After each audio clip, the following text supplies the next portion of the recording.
Welcome to Coruzant Technologies, home of the Digital Executive Podcast.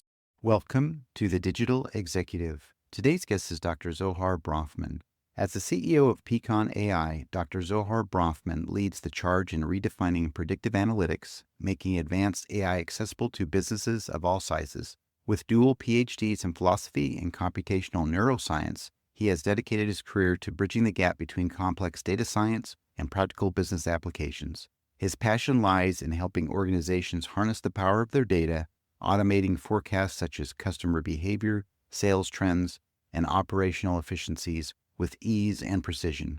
Under his leadership, Pecan AI continues to drive the democratization of AI through innovations like newly launched Predictive Modeling Copilot.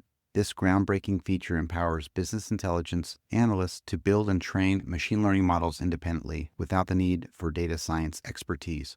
By simplifying complex workflows and enabling seamless adoption of predictive analytics, the Copilot helps businesses predict outcomes such as customer churn, demand forecasting, and lead scoring with greater accuracy. Well, good afternoon, Zohar. Welcome to the show. Hi, Brian. Good to be here. Absolutely. Thank you again, my friend. Joining from Tel Aviv, Israel today, which is awesome. I love traversing the globe for these things. So, Zohar, I'm going to jump into your first question here. As CEO of Pecan AI, you've been instrumental in democratizing AI for businesses. Could you share the key challenges you faced in making advanced predictive analytics accessible to companies without dedicated data science teams? Sure, Brian. Absolutely. So, as you mentioned, our goal as a company is to bring predictive modeling capabilities to organizations that don't necessarily have the in-house talent like data scientists or ML engineers that can actually build those models for them. I would say the biggest challenge when it comes to do such a democratization revolves around education. Many organizations understand generally that predictive modeling, machine learning, AI would be a good thing for their business, but they don't have a concrete enough of an understanding of how transformative it is potentially for their business. If you do machine learning and predictive modeling well, you can actually frog leap some of your business KPIs and getting them to understand the potential to its fullest, getting them to understand the mechanism that is behind implementation of machine learning, not the technical mechanism. The business process mechanism is definitely the thing that is of highest complexity. And also, I would argue that it's where we find a lot of gratification because there's nothing more gratifying than helping companies out there learn about the value of implementing machine learning and understand how to actually do it in a meaningful way. Thank you. That's awesome. We've had a lot of conversations recently, but probably the last year and a half or so about leveling the playing field. And that's exactly what you're doing is bringing machine learning tool set on a budget for all people, all businesses, small and large alike, to level that playing field. But I like you dove in a little bit deeper into that is really helping the customer understand the business process mechanism behind analytics and those KPIs or key performance indicators. So I appreciate that. And Zohar, Pecan AI's predictive modeling copilot enables business intelligence analysts to build and train machine learning models independently. How does this tool bridge the gap between complex data science and practical business applications? So if you think about it, in many organizations, there are data folks, BI people, data analysts, people that know the data very well, people that understand the business, but that don't necessarily have machine learning or data science experience. Those individuals are situated extremely well to bring business value by leveraging the data. They only lack the experience and the know-how of actually building those predictive models. The idea behind our copilot is that we've done two main things. One, we've created guidance. We've created a very structured and guided user journey that walks those individuals via a conversational chat around all of the different steps that you have to make as a data practitioner if you want to build a predictive model. So there's the co-pilot in the sense of guiding you and generating code for you and helping you define the different aspects of the model. The other element sounds a bit technical, but is crucial when you think about machine learning, AI, and predictive modeling, and it is the part about getting the data prepared. The data set that is eventually the data set that you will be using as a data practitioner for creating predictions, getting to that data set is actually the hardest, most complicated aspect of building predictive models.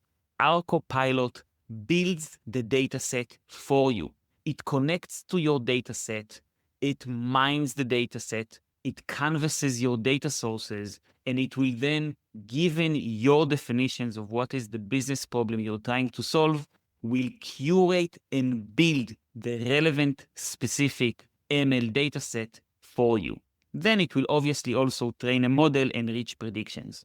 That's awesome. Thank you. I like how you say really the people that are business minded or the people on the business side of things can do really well using the Copilot, because the Copilot will help guide them to the right questions so they ask or input the information they need to build those predictive models. So I really love that. AI is getting very advanced at this point. So Zohar, with your dual PhDs in philosophy and computational neuroscience, how have these disciplines influenced your approach to developing AI solutions that are both theoretically robust and practically applicable? So the computational neuroscience discipline is extremely statistically rigor.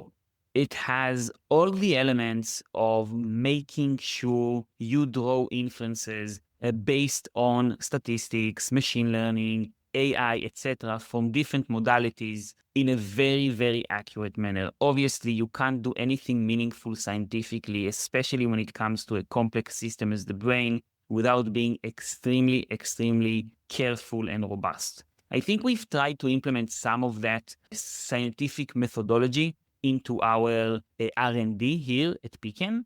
The philosophy aspect is probably a little bit less straightforward. I think if I have to distill one major lesson that I took from my philosophical studies is that things are never 0 or 1 or black or white. There are always some shade of gray in between. And I think it also comes in day-to-day business AI practice. And I'll try to explain a little bit what I mean by that.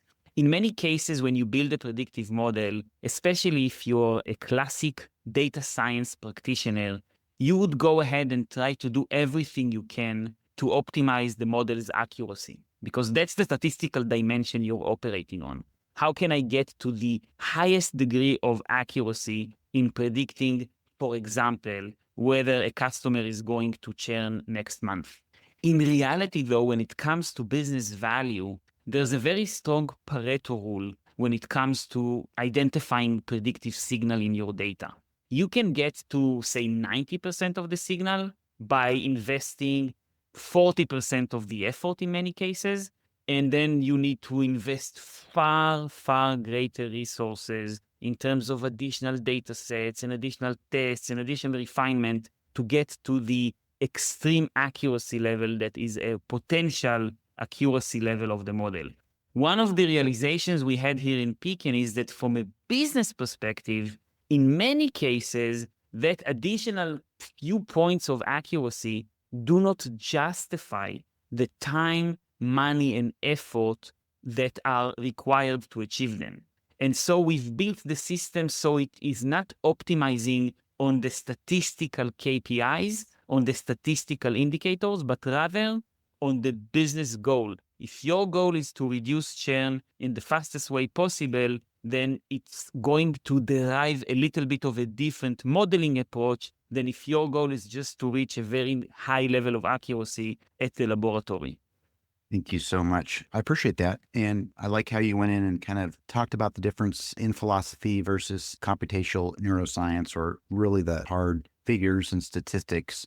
You did also expand upon is the focus on the business goal over having 100% accuracy. As we all know, to get to that point does take a lot of resources. So I appreciate the share on that. And Zohar, last question of the day, beyond your role at Pecan AI, You've contributed to Forbes Technology Council and other publications. What emerging trends in AI and predictive analytics are you most excited about, and how do you see them evolving in the near future? I think there are several trends that are to some degree interrelated. First and foremost, and this is obviously one of my biggest passions, I think AI and data in general and data products are going to be democratized very aggressively. I foresee a short-term future where organizations are driven by AI decision making on many fronts.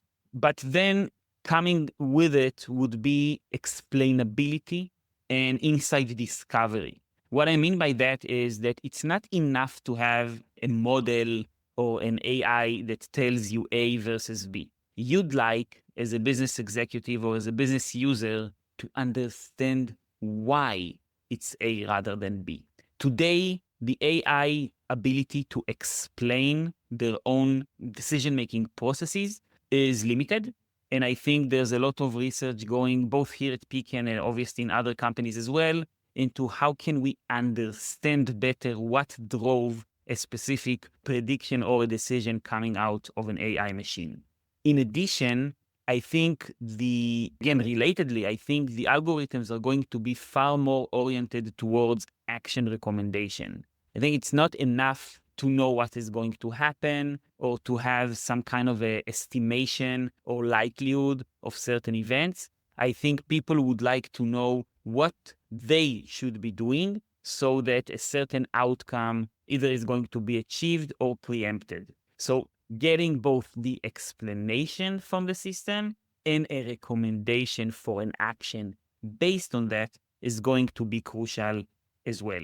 Last but not least, Brian, I think simulations are going to be a big component of what AI will bring forward. So think of kind of what if type of an engagement. Think about asking the model, hey, if I were to change my price, what would be the effect on my revenue? If I'm going to change my branding, what is going to be the effect on my website traffic? And so on and so forth.